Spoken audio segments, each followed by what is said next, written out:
First topic of the day is Steph Curry and his 62 points. And I don't want to knock Steph for having like this career high, because it is crazy. Not too many players get to 60 points, let alone 62. He was shooting phenomenally. He's averaging like 32 points for the season. Like he's doing everything he can to make sure the Warriors are at least putting some product on the court that is valuable for anybody who would like to watch NBA basketball. That is what he's doing, and he's doing it extremely well. But he did that against the Blazers, and I refuse to be like happy or excited that you got 62 on the Blazers. I don't think that won't be the last time a superstar or anybody puts up crazy numbers against the Blazers, especially if they're a perimeter player. Like, they don't got nobody that can stop them. I get it, Dame and CJ are like better defensively than they were like 3 or 4 years ago, but they're still kind of awful. Like, there's a lot of like physical freaks or just like extremely talented guards at those two guys' positions that on a nightly basis somebody's gonna give you 30. And they don't have like anybody else that can really like slow them, like a perimeter player, down. So Steph 62 is really amazing, but I can't get over seeing how bad this group of guys are, especially on the perimeter, that it really makes me hard to be extremely happy for these 62 points. Because at some point, I know he just kind of has like some like ridiculous shots, or he's pulling off some crazy. He's pulling off something crazy just because he can. Yes, he is Curry, but the Blazers are really bad, and they don't have a single person that can guard them. What I was thinking about earlier. They cashed in on Gary Trent Jr. making a leap and being their third guy. They really had to at this point, because there's no signings that they did where you can like justify that they wanted to get better. Is this just transition from Steph Curry tape to a bashing Blazers tape pretty quickly? Oh, it's the Oh, same. this was It's both. the same This was thing. both. I feel like you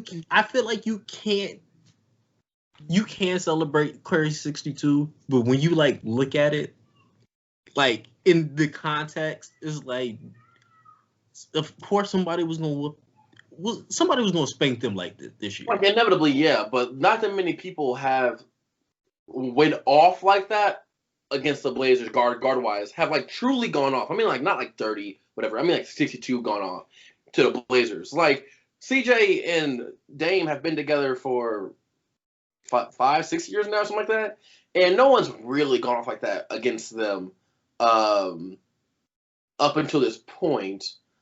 But with Steph Curry going off as he did, it did remind me of why I disliked Steph Curry so much. like it really brought up. Well, I thought I was having deja vu. You know what I mean? I was like, this feels. I feel like I've been here before, and I have. Whenever Steph Curry gets hot, he starts doing airplanes down the court, and he starts shimmying down the court, and I'm like, that's why I hate you. like that. That's why I dislike you so much, because when people go off, like when LeBron goes off, LeBron just mean mugging. LeBron might hit his chest, and that's LeBron. Kobe went off. Kobe over here just mean mugging, just stoic.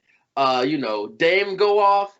Dame over here just waving goodbye to people. You know what I mean? Steph Curry go off, and it's just, ugh. Like, I truly think I just don't like his swag.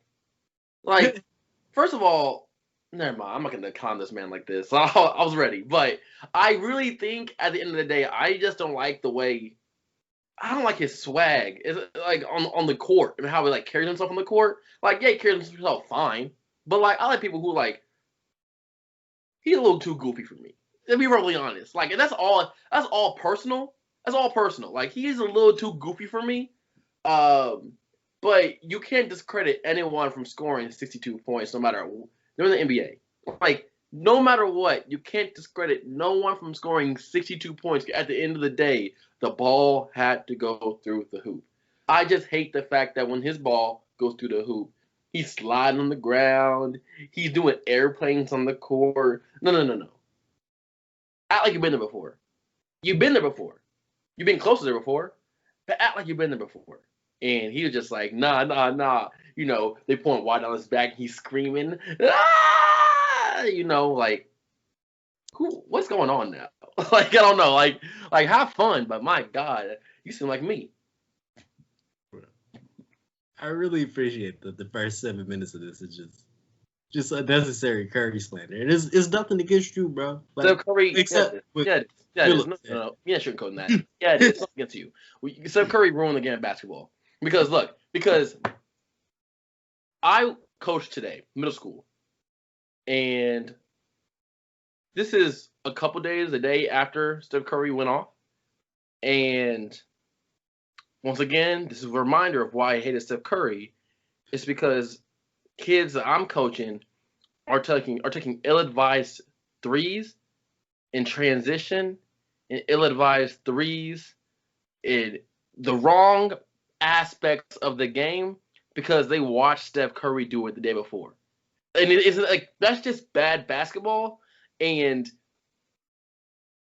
it's hard for people to realize, kids, high schoolers, college kids, it's hard to realize, or it's hard for people to realize that they're just not Steph Curry, and Steph Curry can only shoot the balls because he is Steph Curry.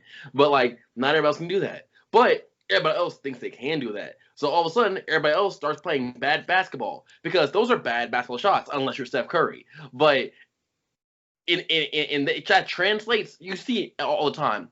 Alan, you watch playing high school basketball. I know you see it. It's just bad basketball. Unless you're Steph Curry, Klay Thompson, you should not be shooting a three on the fast break. Like that's not a good basketball. That's not a good basketball shot. If obviously it depends on the situation, but more times than not, for sure, you should be shooting a layup over a three on a fast break. Like, more times than not, for sure. And Steph Curry made people be like, no. If the ball is in the paint, pass that thing back out for a three, always. And it's like, no, it's not good. That's not genuine. That's not generally good basketball. And that's why, like, in 2014, 15, 16, when Steph Curry was, before Kevin Durant, when Steph Curry was getting all the praise, and everyone was like, oh my gosh, I just saw the way his game translated to the rest of the world, like to the everyday people, and I was just like, nah, this ain't it, Chief. And his one game where he went off on a bad team, let's get this right, a bad team. His one game, because Curry will break down, because this is still early this season. The one game he went off early in the season, I'm already seeing it again. And I'm just like, oh, this is the downfall of basketball again. Like, this is the downfall of basketball IQ. Bring back the athletic guards. I don't want nobody else that can shoot in his upcoming draft. Give me all the Jalen Suggs. Oh, don't give me nobody else.